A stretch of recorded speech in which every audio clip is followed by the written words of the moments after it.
Boker Tov, everybody. So this week's parsha is Re'eh, which in Hebrew means see. It's a command, see. And Moses exhorts the people, see, you have before you a blessing and a curse, right? The blessing being if you follow God's commandments, the curse being if you stray from that path.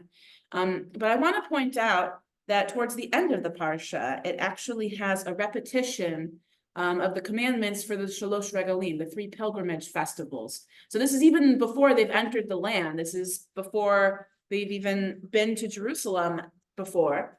And yet it does mention these 3 pilgrimage festivals as a chance to come together. And the 3 pilgrimage festivals are all really joyous holidays. And so at the end of it, it says that you should see and be seen. So it starts with seeing and it ends with seeing and being seen.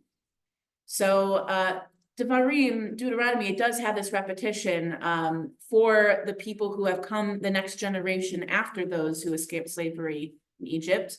And so it's a reminder of the stories that came before, right? But here it's telling them not just to see, but to see and be seen.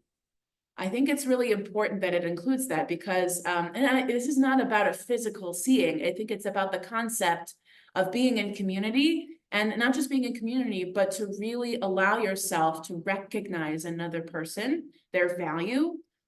So, I mean, if you imagine, not just to see people, but to be seen by people.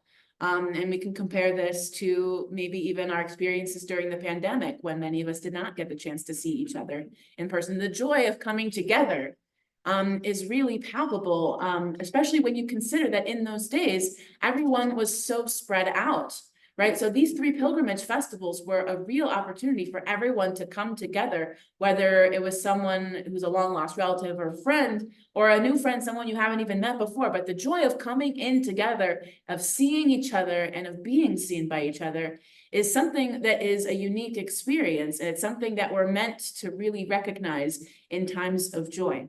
So I would encourage you to take those moments, and it doesn't have to be just at the 3 pilgrimage festivals. I think we have opportunities in our daily lives to make sure that not only are we seeing people, we're being seen by people.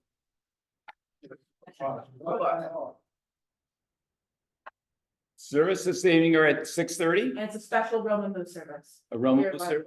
Yeah. So this evening's service is a return of our Shabbat Rosenbaum, which we experienced back in June at Rabbi Jacob's installation. So it's a service in a round seating with lots of ruach, with percussion and guitar. So hope you'll join us for that at 6:30. I think that's it for announcements.